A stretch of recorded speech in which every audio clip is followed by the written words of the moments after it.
Maswerte at puno ng siglang bagong taon sa ating lahat, mga frenny. Huhu! I-claim na natin yan. Swerte ako, swerte ako, swerte ako. Papasukin ng swerte sa ating buhay at gawin masigla ang bawat araw. Siya si Rian, pwede mong kaibigan. Laging masaya at malawak ang isipan. Kaya maiibigan mo ang nilalaman ng kanyang mga adiyang. Kamusta kayong lahat, mga frenny? Bagong taon na, 2025 na. For sure, kating-katika na simulan ang tamang pag-iimpok ng pera, ang tamang pagbabudget, at kung ano-ano pang mga maaayos na gabay about sa pera. Kaya yan ang ating sisimulang serye ngayong taon na ito. Para naman sa December 2025, hindi ka na legwak at hindi ka na din mabibitin pa sa Kapaskuhan. So ready na ba ang lahat mag-ipon? Ready na ba simulan at gawin ang lahat ng gabay? Kung ready na, makinig mabuti. Sisimulan ko ang ating aralin sa katagang, huwag mo nang gawin ang maling ginawa mo. Yes, mga frenny, kung noong 2024 nagkamali ka sa pag-handle ng pera, ngayon naman, tell to yourself, hindi ko na gagawin ang mga bagay na makalulubog pa sa akin. Tama yan, frenny. Maling pag-handle ng pera kaya ka kinapos sa budget last holiday seasons. Kaya naman narito ang mga gabay para mas pahalagahan mo ang perang hawak mo. Tandaan, susubukin ka ng tukso pero kung may disiplina ka sa sarili mo, I'm sure malalampasan mo yung tukso sa pera. Naniniwala kasi ako na kahit ano pang gabay ang i-advise mo sa isang tao, kung siya mismo ay walang disiplina at diskarte sa pera, wala din naman mapupuntahan. Sa pag-iipon ng pera, kailangan meron ka ng mga categories na ito. Budgeting Essentials. Ano ba ito, Miss Rian? Ang Budgeting Essentials, mga frenny, ito ang unang-una mong dapat gawin. Planning and replanning, at dito naman papasok ang dalawang kategorya niyan. Ito ay ang number 1, track your expenses. Maraming paraan para mag-track ng expenses. Huwag lang sa utak. Minsan talaga mistake ng iba, sa utak lang nagko-compute, which is wrong. Mahalaga magkaroon ng visual board, visual tracker. Pwede din ang phone nyo or mas maigi at effective ang pagsusulat. Kaya mahalaga ang may notebook kayo. Record every transaction nyo na meron kayo, in or out man yan. Kahit piso na inilalabas nyo or kahit piso na pumapasok sa inyo. Sa ganitong pamamaraan, mas matatrack nyo at mas maiintindihan nyo ang spending habits nyo. Ang iba kasing mga tao kaya hindi umaasenso kahit sa mga simpleng bagay lang na pagsusulat, kinatatamaran. Kaya ang ending, hindi nila naiintindihan ang spending habits nila. Kung gagawin ng mga gabay na sinasabi ko ngayon at maging habit nyo na ang mga yan, I'm pretty sure mas mababago ang takbo ng pera sa inyong buhay. Samahan mo pa ng mga luck booster natin. Number 2, create a budget. Ito ang pangalawang category na importante under pa din sa budgeting essentials. Maging wise when it comes to budgeting. Huwag ubos-ubos biyaya. Yung tipong yabang now, pulubi later ka na. Shopping now, nganga later. Magkaroon ka ng proper money management. Let's say mag-allocate ka or sa Tagalog, magtabi ka ng 50% sa sahod mo para sa mga needs mo, including monthly dues. Kasama na yan ha, 30% naman sa discretionary spending mo. Sa Tagalog, mga frenny, ito yung mga optional na pinagkakagustusan mo. Yung pwedeng hindi ka bumili, pwede din naman bumili ka. Kaya 30% yung example ko, it's because kapag hindi mo nagastos ang 30% discretionary mo, ay pwede mong isama sa 20% naman na allocate mo sa savings mo. So at the end of the month, hindi lang 20% ang masisave mo kasi nga yung optional budget mo na discretionary spending, hindi mo naman nagastos. Take note, ang sample ko ay mga basic salary persons, okay? Ina-adjust ko ang example dahil mas marami sa inyo ang below minimum ang income.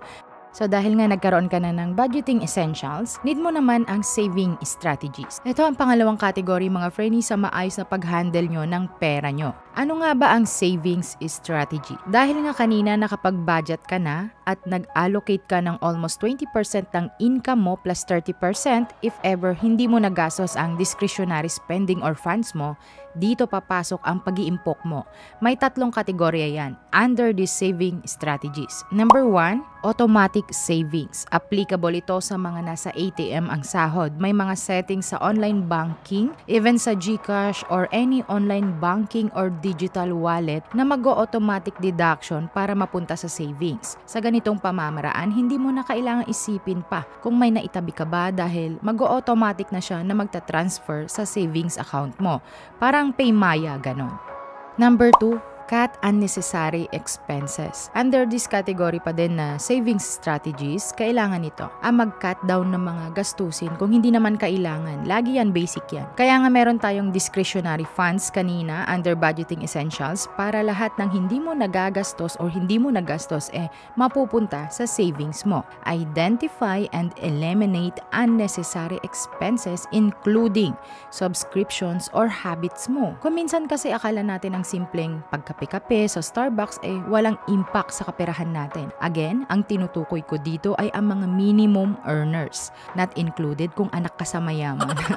Gets nyo ba mga frenny? Number 3, 1-month rule. Ito kadalasan, iilan lamang ang gumagawa nito. Ang saving strategies na ito ay kailangan, lalo pat nagsisimula ka pa lang sa pag-iipon o nagsisimula ka pa lang sa money management journey mo. Ikaw yung tipo ng tao na shopaholic of feeling rich para may ipagyabang. Bili ka nito, bili ka niyan. Pero dahil nga gusto mong mabago na ang kaperahan management mo, you need to wait at least 1 month para sa gusto mong bilhin o pagkagastusan. Iisipin mong mabuti kung wants mo ba talaga yan or just trending lang. In short, nakakantsawan ka lang ng tropa mo. Need mo ba talaga yan? Or gustong-gusto mo ba talaga? Or may mga hard work kang ginawa na masasabi mong napag-ipunan mo din para reward mo sa sarili mo. Actually, itong 1-month rule na ito mga frenny, ina-apply ko to sa akin para mabili ko ang gusto ko. My family is well lead, meaning lahat ng gusto kong bilhin makukuha in just one snap. Pero dahil pinalaki akong maayos ng magulang ko, natuto akong maghintay at pag-isipan mabuti ang mga bagay na gusto ko. Mahilig ako sa luxury brands. Dahil bata pa lang ako talagang yun na ang nakasanayan ko. Pero ngayon na may sarili na akong buhay, ina-apply ko ito, to be honest, hindi lang isang buwan, kundi ilang buwan bago ako bumili kapag gusto ko talaga. Like halimbawa, bagong Louis Vuitton na bag. January pa lang, iniisip ko na yan, pinag-iisipan ko yan, o pinagbabudgetan ko yan. Naglalaan ako ng budget dyan. Pagdating ng birthday ko or special occasion, mabibili ko na or hindi ko bibilhin. Let's say, 11 months kong pinag-iisipan o pinag-iipunan. Ganun ako. Though kaya ko siyang bilhin in just a day lang mga frenny. Kung halimbawa, yung talagang magastos ako kung tipong, gusto ko ng Louis Vuitton na bag. So, bibilhin ko na mamaya. Parang ganun. Kaya ko siya, pero hindi ko kasi sinana yung sarili ko na ganun.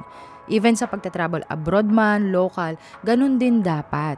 Pansinin nyo, yung ibang well-lead family, minsan lang sila mag-travel, pero nakaplano yan. Yun na pag-ipunan yan ng matagal, na pag-isipan, na pagplanuhan ng maayos. Ganun dapat mga frenny. Kung may budgeting essentials ka na at saving strategies, papasok na din sa ating category ang smart shopping. Ano ba ito? Dahil nga napag-isipan mo na if bibilhin mo ba or hindi, or pupuntahan mo ba or hindi, ang travel goal mo, papasok dyan ang pagiging wais sa paggastos under this category. May mga alituntunin din yan which is ang mga sumusunod. Number 1, canvas. Mag-canvas ka muna. Mag-search ka ng mga shops or agency at ikumpara mo ang bawat packages or bawat kasama sa gusto mong bilhin or i-purchase, even travel ticket. Isulat mo sa isang papel at i-compare mo kung saan ka mas makakatipid or kung saan ka mas magbe-benefits. For example again, buying luxury items like Louis Vuitton bag. Kung sa Soler ka bibili, masyadong pricey. It's because casino area yun. So mahal talaga. Let's say bibili ka ng Felicie. Sa kanila, 100K plus. Pero kung pupunta ka sa Glorieta, Greenbelt, Louis Vuitton, ang Felicie ay 90K and up. So doon pa lang nakukumpara mo if saan mas makakamura. Number 2, points, discounts, and rewards. Ito applicable to sa mga may CC or credit card or mga discount coupons or vouchers. Huwag kayong mahiya. Take advantage kapag may mga pa-discount or rewards ang mga malls or brands even sa paggamit ng bangko nyo. Kasi nakakatulong yan mga frenny para mas malesen ang babayaran nyo, mas makakamura kayo. Okay? Number 3, biggest size possible. Ito applicable naman sa mga grocery or sa shopping nyo ng mga items na gusto nyo talaga. For example, gusto mo yung pabango pero lagi na lang maliit ang kinukuha mo. Mas advisable na bumili ka ng malaki para hindi ka bili ng bili. Mas makakamura ka kaysa bili ka ng bili ng maliit. Applicable lang ito sa mga bagay na talagang gusto o paborito nyo o yung ginagamit nyo talaga o kinakain nyo talaga. Huwag kayong bibili ng malaki if hindi nyo pa natatry or hindi nyo gusto or hindi pa kayo nakakapag-purchase ng kahit twice. Meaning, dapat 2 beses ka muna makabili ng maliit or sample ng item na gusto bago ka bumili ng mas malaki. Kasi doon mo talaga makikita kung favorite mo ba talaga to or kung talagang gusto mo ba talaga pag twice ka nang bumili. Ngayon nalaman mo na ang mga basic rules, papasok na dyan ang personality development era mo, which is ang financial discipline. Under this category naman mga Frenny, meron tayong mga dapat gawin. Number 1, avoid impulse buy. Think twice bago ka mag-splurge or think before making spontaneous purchases. Kung minimum earner ka, huwag mong dalhin buong wallet mo sa mall, lalo pat di naman nakahiwalay or hindi naman hiwa-hiwalay sa wallet mo ang mga bills, pang-grocery, etc. etc. Ang siste kasi pag dala mo yung buong wallet mo tapos minimum earner ka lang, may tendency na sasabihin mong, okay lang, may cash pa. Okay lang, dala ko credit card ko, etc. etc. etc.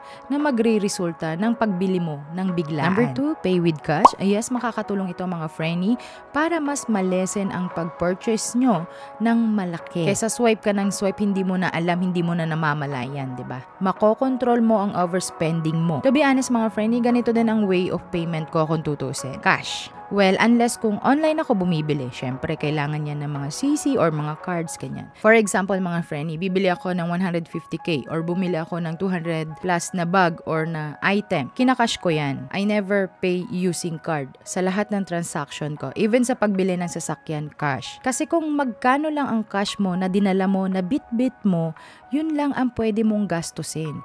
Hindi yung last minute magbabago ka ng gusto dahil iniisip mo, ay okay lang, dapat yung mas mataas yung bibilhin ko, mas mahal yung bibilhin ko kasi isa-swipe ko lang naman, which is a big no. So dapat meron tayong cash tayo magbayad kung tutuusin. Mas maganda yon, mas malilimitahan mo ang overspending mo.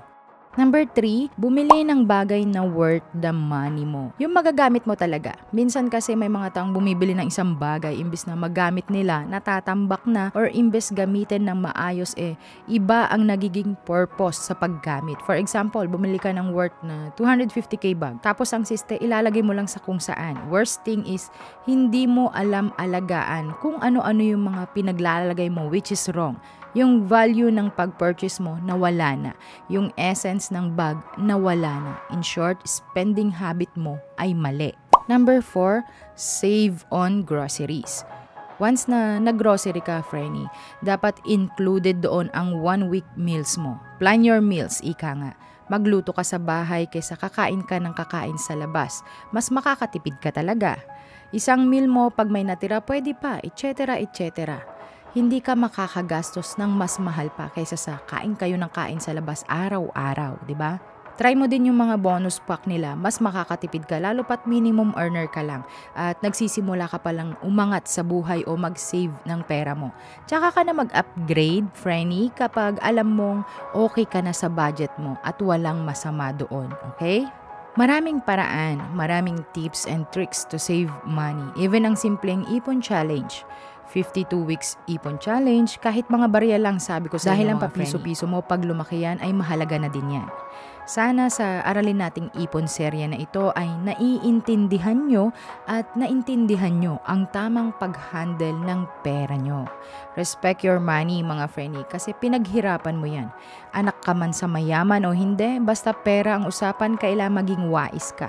So yun lang mga Frenny, gawin yung stepping stone ang video aralin ngayon, unawain nyo, panoodin nyo uli ng ilang beses para mas maunawaan nyo. Salamat sa pakikinig, hanggang sa muling aralin, ingat! Kaya subscribe na para sa knowledge na sadyang blessing tapos may pa-giveaway pa.